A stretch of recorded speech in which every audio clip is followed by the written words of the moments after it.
Hey guys, Marissa at kitchentablestamper.com. If you saw my video from last week, you saw our Christmas cracker, our Snowman Magic Christmas cracker.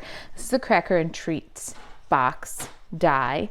It's just such a cool die, and this is the cracker that die makes. If you just cut it and assemble it, I'll link to this video below. I'll also link to the coordinating card. We did a Dutch door card. This is a series of projects. Today we're going to make the cracker and treat modified with this adorable little tray. So a little gift set. I've gone ahead and done 3 ahead because we're going to make 4. I'll show you how I did the modification on the next box. Okay, so this is how the box is intended to put together. It's got 5 panels and like a cracker. This one is 4 panels, like rectangle. So let's go ahead and just slide everything out of the picture for now. Grab our Stampin' Cut and Emboss machine. And I'm also going to grab some Santa Express Designer Series paper. This piece is 5 by 6. And here's our cracker and treat box die. Let's go ahead and cut one of these out. If you haven't seen the other videos in this series, I think it's worth pointing out again. There's our cracker box. All the cutting, scoring is already done. You've got a cute little scallopy edge. Everything's ready to go now to make this size and shape box. We're gonna throw this little scrap away, but these, hold on to these little diamonds, especially if you're making a lot of these boxes, because then you can turn around and pretty quickly make a cute little background for a coordinating card by using the little cutouts in kind of an argyle pattern. So hold on to those, they're cute. I put mine in a little bag and then put them inside the die set. I use the clear medium envelopes from Stampin' Up and just put those pieces in. All right, let's get this out of the way for now and bring our box back in here. Here's the one that we're making. Here's the one that this will make just as it is. And we're going to work the scores with a bone folder. And you want to work the scores inside out. There's horizontal scores and vertical scores. And you want to do both. And when you get to the last one of these horizontal scores, then you're going to take a scissor or a paper trimmer, your choice, however you're more comfortable. You're going to cut off the last panel. So we're just going to use that score line as a guide and trim this one right off. All right, that is how we're going to turn this cracker into this cracker. And now let's talk about the stamper math. This die set now costs you half as much. You get 2 shape crackers from the cracker and treat box die set. And so by my stamper math, that makes this half price. Let me show you the die set while we've got it here. You get the cracker. And then there's 5 word windows, and they're awesome for your sentiment. So really good wingman stamp or die set for any stamp set that's got little skinny greetings. And you can use the windows in the treat box. So when you run your die, like we just did, if you were to tape this little die inside one of the segments and then cut, when you wrap this up, your cracker and treat would have a little window. You could put a little plastic and then see what's inside behind the window. You can do the same thing with the stars and the hearts. You can cut out little heart windows in your front panel or star windows. These are fantastic for paper embellishments. Cut them out of crushed curry or real red. You have the perfect little accent for your cards. And look at these adorable tiny tags for small greetings or small cutouts. Really great set, and 2 for 1 sizes and shapes. So really a great value, this die set.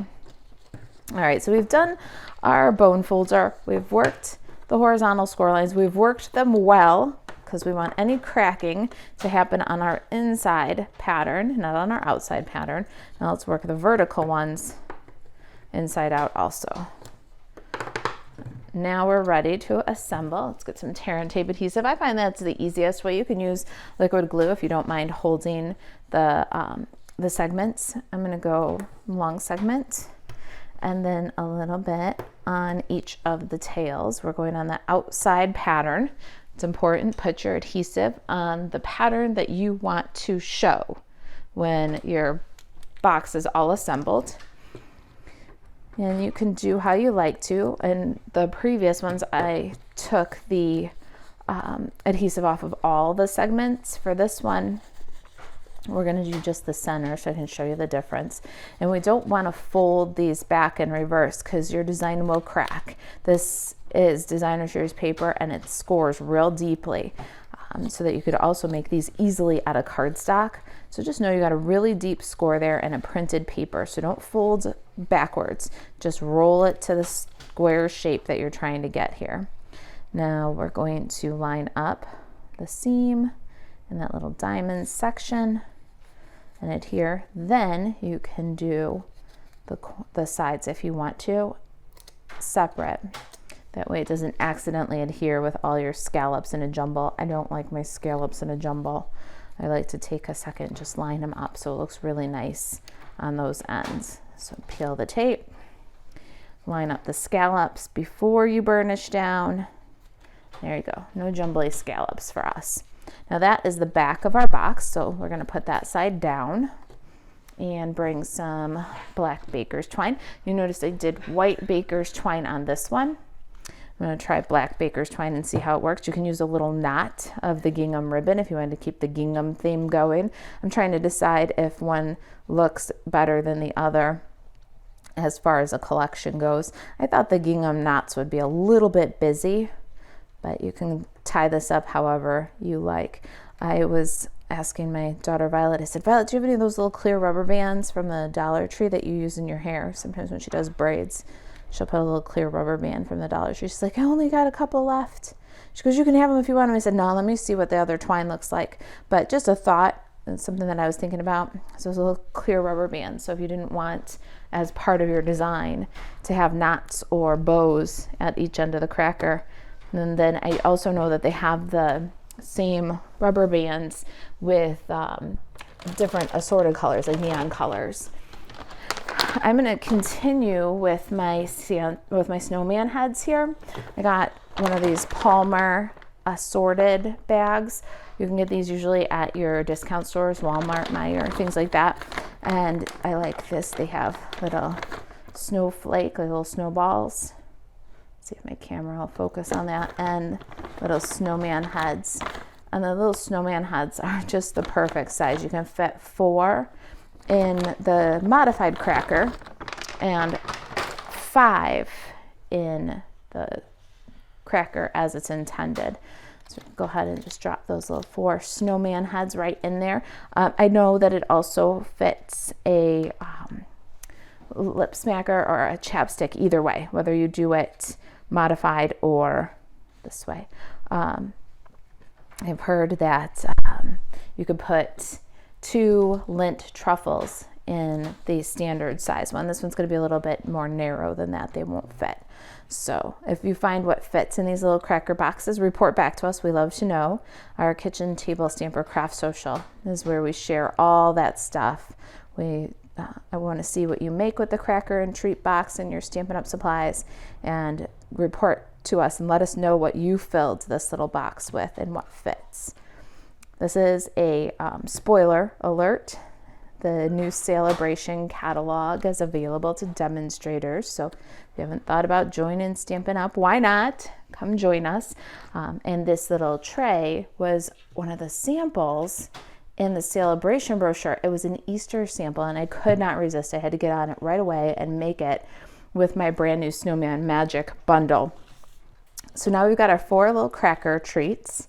They're all filled and tied. Let's make a tray to put them in. I've got basic black cardstock for my tray, and it is 4 7/8 by 7.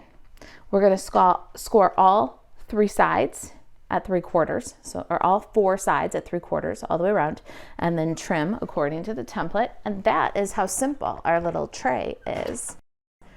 Got my simply scored tool. I'm gonna go 3/4 all the way around. I'm doing 3/4 all the way around also because if my 4 and 7/8 inch measurement is off a little bit, or if my 7-inch measurement is off a little bit, maybe it was in the paper trimmer a little bit too far to the right or too far to the left, it was over the mark a bit, then that slop ends up in the middle of our box, either in the length or the width of our box. So it's probably only a very small fraction of an inch if you're off. But what the 3/4 all the way around ensures is that all 4 sides of your box are 3/4 of an inch. So if you were to go 3/4 of an inch, say on this side, and then score 3/4 of an inch short, so 4 1/8, I think that would be, then the slop ends up on this side of your box, and this side of your box and this side of your box might not be equal. One side might be higher than the other.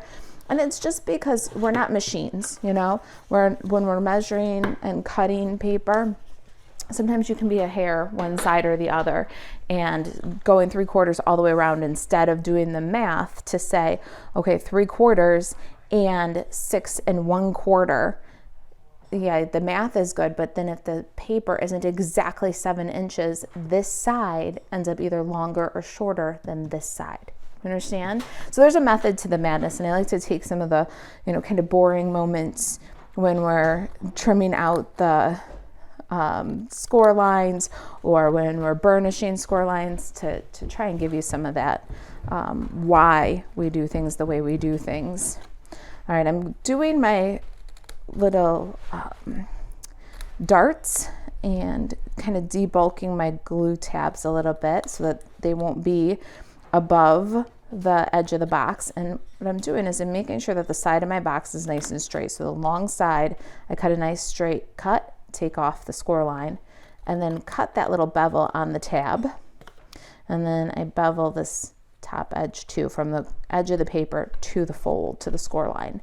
We'll do that one more time and trim this little tab. Then we're going to put this tray together with some tear and tape adhesive and pop our adorable little treats inside. All right, so another thing I do is make little equal signs, and that's going to give your tab good solid glue and adhesion. It also kind of seals the edges of your tab. So when you remove that adhesive and you seal up this box, then this top edge of the tab is really nice and secure. It's hard to get something stuck in between there, where if you put just a little one strip, it'd be loose along the top edge there. We're going to just put this tray together. All 4 glue tabs go to the inside, and you want to make a nice square corner. All right, there's our tray, and our little crackers can sit right in there. And they will be a perfect fit. So cute. I love it. I think I like the black twine better than the white twine already. It blends a little bit, doesn't take attention from our tag. Let's get to making our tag. I did some die cutting ahead of time for our tags. Got a basic white, a basic black tag, and a little D-shape reinforcer. This is Tailored Tags dies, and it is the second to smallest tag with the clipped corner. Let's go ahead and just adhere all these together. Get these pieces. I love once I glue it together, it's harder to lose it. So let's go ahead and build up our little tag. Got the little enforcer, some glue, and then put the black one like a mat. So cute. Now, stamping. I need my Stampin' Pierce mat. My Snowman Magic is a photopolymer stamp set. It's 29 pieces. I love all the things you can do, sunglasses and top hats and beach hats and bow ties, 2 different faces, all the ways that you can decorate the snowman with some great greetings and cute little accent and backgrounds like the trees, the bunny, and the birds. You can bundle up this Build a Snowman Magic stamp set with the snowman dies and save 10%. Really an awesome little bundle, especially going into cold weather here. And for treats, there's so many great treats you can do with the snow and snowman theme.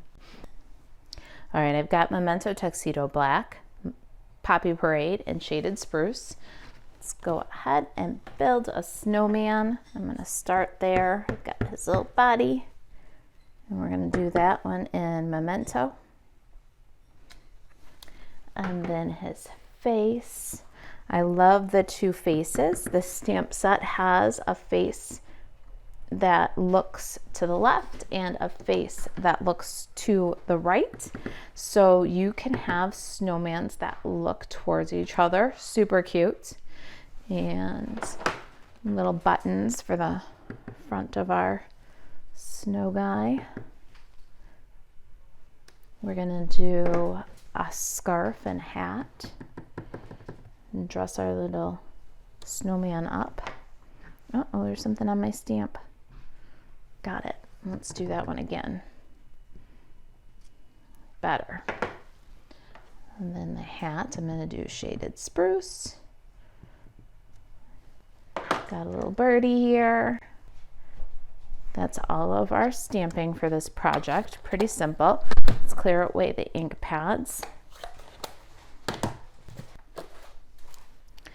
A little marker here, and for anybody following the saga, yes, I did finally order a Stampin' Write marker. My Stampin' Write marker was dry, and I wanted to make little eyeballs and beak on my bird, so I went and found another pen, and I got this little zig pen, and the tip is all pushed in.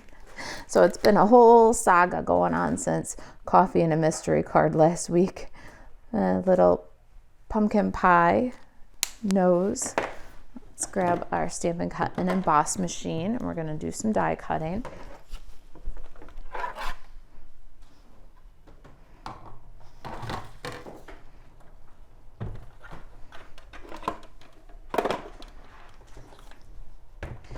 I like to do all of it if I can in one pass. So I've got my soft suede and shaded spruce scraps here. We're going to make little arms for our snowman. Don't even get me started on how cute those are. A little tree for the background. And then we've got all of our snowman pieces and bird to cut out. Let's line those up. All right, we've got our pieces. Let's not lose those little arms. They're the cutest things I ever saw. Oh my goodness, I love these arms. Don't even get me started.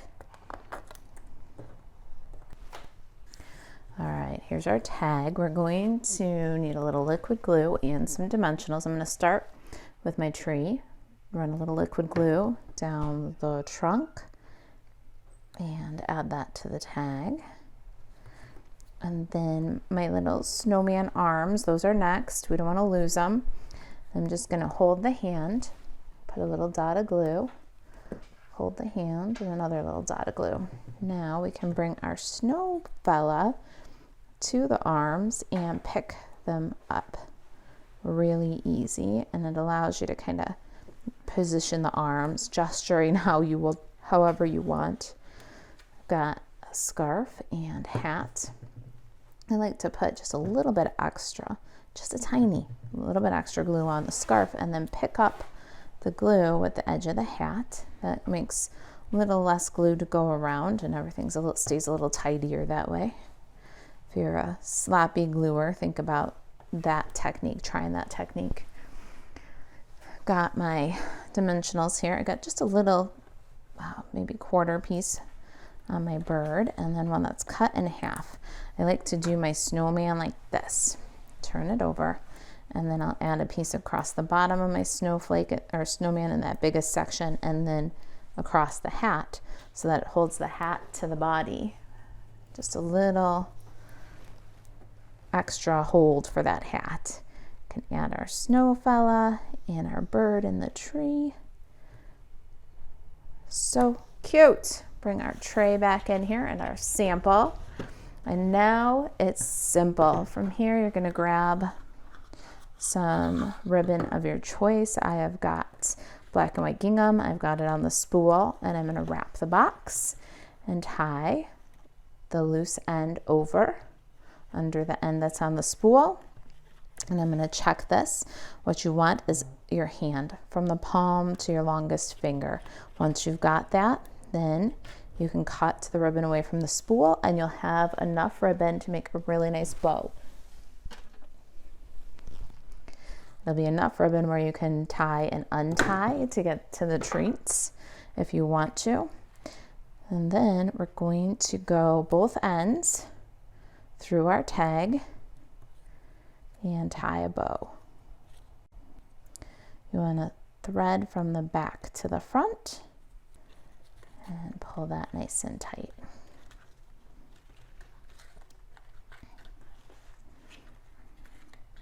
All right, so you've got your ribbon loop up, swoop over the top, tuck the center that you're holding there and pull, finesse, and then just clean up the tails. Fix the angle, smooth out the edges. There it is. Oh, one last little touch. Can't forget the sparkle. I've got a little surprise of iridescent shine. Got our wonderful snowflakes here. These are laser cut snowflakes. They're on the last chance list. We're gonna grab one of these. They're pearly and have a little sparkle. They're laser cut, gorgeous detail. And the nice part too is you can use these and then save the bits to do some smaller snowflakes for accents. Dab of glue right in the center. I'm gonna slide that right under our tag and adhere. Now we got a little sparkle. What do you think? The white twine or the black twine? I'm totally leaning towards the black twine. It looks neater, tidier. Either way, the twine comes from the Baker's Twine Essentials pack. You'll have white and black in the pack, so you can decide for yourself. All right, you guys, thanks for watching. I hope you've enjoyed the series. I'll link you to the card and to the cracker treat in its actual traditional size. If you've got any questions about the project, if there's anything I can do to help you stay crafty, email marisa@kitchentablestamper.com. And to shop Stampin' Up 24/7, buzz over to marisaalvarez.stampinup.net. I'll see you in the next video.